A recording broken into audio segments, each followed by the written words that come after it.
Smart meters are electricity meters that don't have to be read by a person. Instead, they wirelessly send your home's electricity use to your utility in real time. Your bill then shows how much electricity you used and when, making it easier to better control your energy use. Old technology meters require a human being to take a meter reading once each billing period. Smart meters can report consumption in real time by wireless transmission. Inside the smart meter are 3 different electronic circuit boards, the brains of the unit. They're built on large blank fiberglass panels. One panel yields 6 or 8 identical circuit boards, depending on the meter model.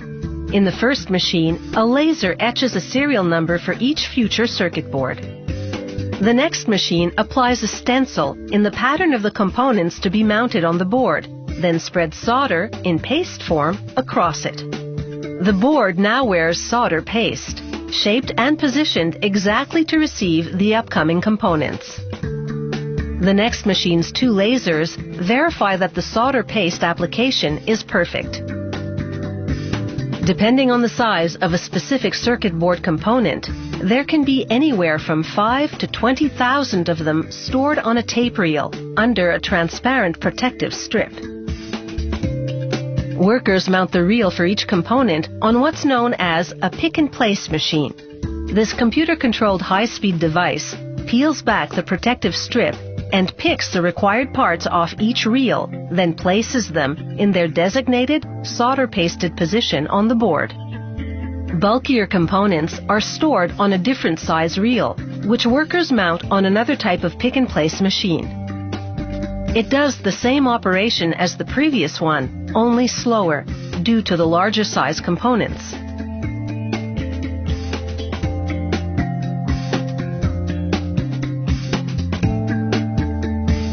The boards now travel through a soldering oven. The precision-controlled temperature, peaking at 242 degrees Celsius, melts, then cools the solder paste, fusing all the components to the board.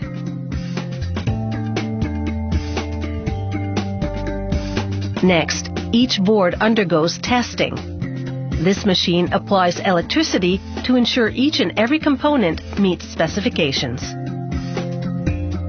When the board gets the all clear, it moves to the next machine, which cuts it into separate circuit boards.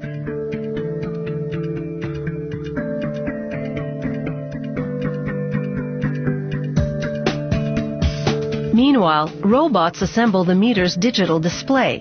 They take a plastic half-circle housing and install a liquid crystal display into its rectangular window. At the next station, a robot uses a vision system to align snaps to attach a circuit board to the liquid crystal display. Assembling the meter body begins with a plastic base plate. The first station prints a serial number on the bottom. The next station then flips the base plate upright and installs the components of the remote disconnect switch. This switch enables the electric company to switch power on and off from any location. A switch cover closes up the base. The protruding wire will connect to a circuit board. The next station installs 2 terminals through the switch cover. These function as part of the switch operation, as well as part of the meter's measurement of electricity consumed.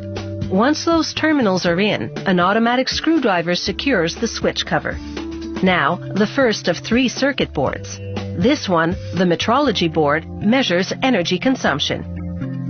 The unit comes off the automated line and a worker completes the assembly. He attaches a connector to the digital display's circuit board, installs the display, then connects the switch wire to the display's board. The metrology board sends its measurements to the display circuit board, which interprets the data and sends it to a 3rd circuit board, which transmits it by radio frequency to the utility. Once workers have fully assembled the housing, they install a metal tamper evidence seal.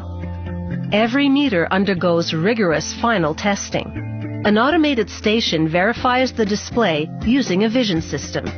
It checks that the remote disconnect switch operates properly, that the meter measures electricity accurately, and successfully transmits and receives messages.